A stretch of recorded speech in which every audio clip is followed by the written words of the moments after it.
بسم اللہ الرحمن الرحیم۔ آج کا جو ٹاپک ہے وہ کائی اسکیئر، جس کو ہم کراس ٹیب بھی بولتے ہیں، ٹھیک ہے۔ یہ ٹیسٹ بہت امپورٹنٹ ہے آپ کے ایم ایس ایم فل کے جو تھیسیز ہیں اس کے اندر بھی آپ کائی اسکیئر کو اپلائی کر سکتے ہیں، ٹھیک ہے۔ تو it is used to compare two variables. آپ دو ویریبلس کو آپس میں کمپیئر کرنے کے لیے اس کو یوز کر سکتے ہیں، اور وہ ویریبلس کیٹاگوریکل ویریبل ہونے چاہیے، ٹھیک ہے۔ اس کا مطلب یہ ہے کہ آپ دونوں ویریبلس کے اندر کیٹاگری بنا سکتے ہوں، اور سیکنڈلی ان کے اندر آپس میں جو کیٹاگوریکل ویریبلز ہیں ان کے اندر ریلیشن شپ نہیں ہونا چاہیے، وہ آپس میں انڈیپینڈنٹ ہونے چاہیے، وہ ایک دوسرے پہ ڈیپینڈ نہ کر رہے ہوں۔ تو یہ ہم نے بعد میں ڈٹرمائن کرنا ہوتا ہے کہ وہ آپس میں ان کی ایسوسیشن ہے بھی کہ نہیں۔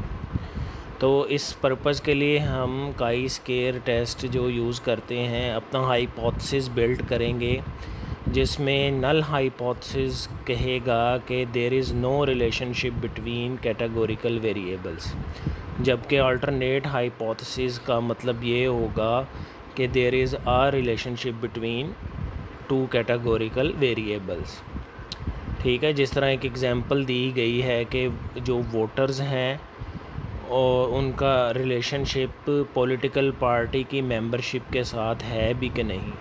مطلب میں اگر پی ٹی آئی کا ممبر ہوں تو آیا کہ میں ووٹ بھی پی ٹی آئی کو ہی ڈالوں گا کہ میں کسی اور پارٹی کو ڈالوں گا، ٹھیک ہے جی۔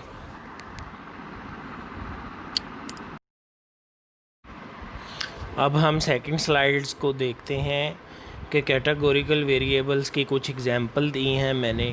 جس طرح ہم ایج کو کیٹاگرائز کر سکتے ہیں کہ نہیں، بالکل کر سکتے ہیں، ڈیفرنٹ ایج بریکٹس بنا سکتے ہیں۔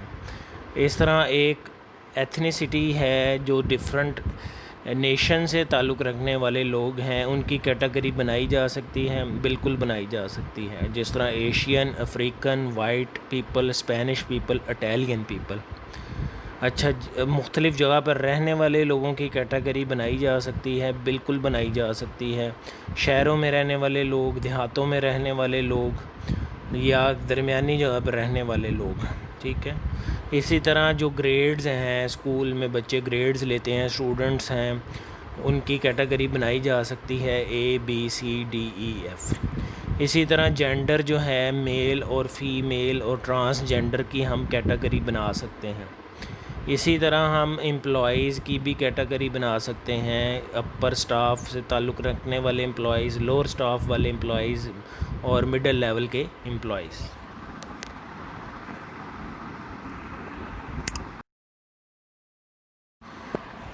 فردر ایگزامپل دیکھتے ہیں کہ یونیورسٹی کے اسٹوڈنٹ ہیں، اب اس کی ہم کیٹاگری اگر بنانی ہو یونیورسٹی کے اسٹوڈنٹس کی تو ہم کیسے بنا سکتے ہیں؟ ہمیں پتہ ہے کہ یونیورسٹی کے اندر 3 طرح کے اسٹوڈنٹ پڑھ سکتے ہیں، یا تو وہ میل ہو سکتے ہیں، فیمیل ہو سکتے ہیں، یا جینڈر ہو سکتے ہیں، ٹرانس جینڈر ہو سکتے ہیں۔ تو اگر ہمیں ایک ہلکا سا آئیڈیا یا ہنٹ مل جائے کہ کیٹاگری بنانی ہے تو ہم اپنے مائنڈ سے کیٹاگری بنا سکتے ہیں۔ اسی طرح میں کہتا ہوں کہ اگر اسٹوڈنٹس کی ایک اور کیٹاگری بنا کے دکھائیں تو میں ان کو پروگرام وائز بھی کیٹاگری بنا سکتا ہوں۔ جس طرح بی بی اے کے اسٹوڈنٹ ہیں، ایم بی اے کے ہیں، ایم ایس کے ہیں، ایم بی بی ایس کے ہیں، اسپورٹ سائنس کے ہیں، سافٹ ویئر انجینئرنگ کے ہیں، ٹھیک ہے۔ اسی طرح اگر آپ کو کہا جائے کہ جو اسموکنگ کرتے ہیں ان کی کیٹاگری بنا سکتے ہیں تو ہم کہہ سکتے ہیں بالکل بنا سکتے ہیں۔ جو ڈیلی اسموکنگ کرنے والے بچے ہیں، لوگ ہیں، جو ویکلی کرتے ہیں، جو منتھلی کرتے ہیں، جو کسی اوکیزن پہ کرتے ہیں، ٹھیک ہے، یا جو صرف پفنگ کرتے ہیں، ٹھیک ہے، تو ہم نے یہ کیٹاگری بنا دی ہے۔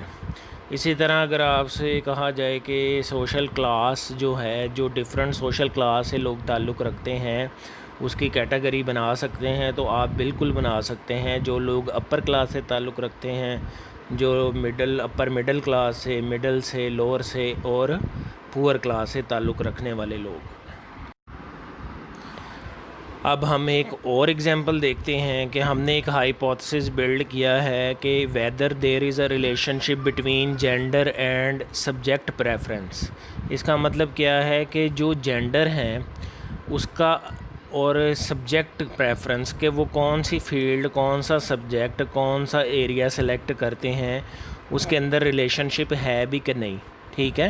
تو ہم دیکھا کہ میل ہیں اور فیمیل، یہ ہم نے ایک ویریبل کی کیٹیگری بنا دی جس میں 2 کیٹیگری بنا دی، میل اور فیمیل، جبکہ سبجیکٹ وائز پریفرنس ہم نے 2 سے زیادہ کیٹیگریاں بنائیں کہ آرٹس کو سلیکٹ کرنے والے بچے، کامرس کو سلیکٹ کرنے والے بچے، سائنس کو سبجیکٹ کرنے والے بچے، ٹھیک ہے۔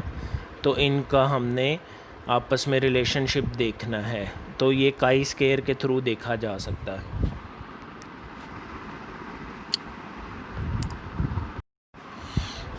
ہم بہت زیادہ اگزامپل دیکھ رہے ہیں، بڑا ڈیپلی اس کو انالائز کر رہے ہیں تاکہ آپ ساری زندگی اس کو بھول نہ سکیں۔ جہاں پہ بھی کائی اسکیئر کو اپلائی کرنا ہے اس ٹیسٹ کو، آپ کے اندر 100% کانفیڈنس ہو، آپ اس کانسیپٹ کو، اس ٹیسٹ کو اپلائی کر سکیں بغیر کسی جھجک کے۔ تو نیکسٹ ایگزامپل ہم دیکھتے ہیں کہ سائنٹسٹ یا ریسرچر یہ معلوم کرنا چاہتا ہے کہ کوالیفیکیشن کا تعلق آپ کی جو میریڈ لائف یا میریٹیل سٹیٹس ہے اس کے ساتھ ہے بھی کہ نہیں، ٹھیک ہے۔ تو ہم دیکھتے ہیں کہ یہ 5 ڈفرینٹ لوگوں کے نام ہیں اور ان کا ایجوکیشن لیول ہے، اور ساتھ ہی ہم نے ان کا میریٹیل سٹیٹس دیکھا ہے کہ وہ میرڈ ہیں کہ ان میرڈ ہیں، ٹھیک ہے۔ تو یہ بھی ہم کائی اسکیئر کے ذریعے آسانی سے معلوم کر سکتے ہیں۔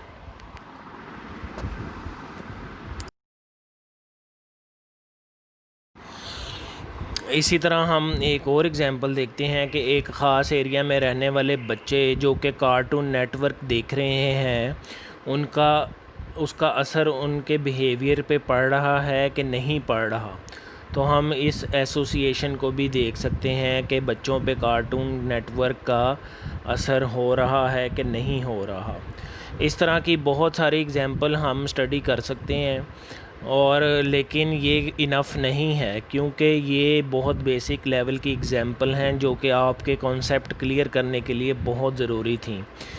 لیکن جب ہم اس کو پریکٹیکلی جب ریسرچ کرتے ہیں، جو ہم آرٹیکل لکھنا چاہتے ہیں یا اپنا تھیسس لکھنا چاہتے ہیں، اس کے لیے تھوڑی اور ایڈوانس اپروچ چاہیے ہوتی ہے، اس کی پریکٹس چاہیے ہوتی ہے تاکہ ہم اس کو ریئل ٹائم میں اپلائی کر سکیں، ٹھیک ہے۔ یہ ایک جرنل ایگزامپل ہیں، لیکن جب آپ ریالٹی، گراؤنڈ ریالٹی کی طرف آتے ہیں، جو اپنے ریسرچ ایشو یا ریسرچ پرابلم کی طرف آتے ہیں، تو پھر آپ کو کنفیوژن اور ہرڈل کا سامنا کرنا پڑتا ہے۔ تو اس کے لیے ہم اگلے نیکسٹ جو 9 یا 10 لیکچرز ہیں اس کے اندر ہم اس کو ڈیپلی اور مور پریکٹیکلی اسٹڈی کریں گے according to the research article point of view اور آپ کے تھیسس پوائنٹ آف ویو کے اکارڈنگلی۔ Thank you.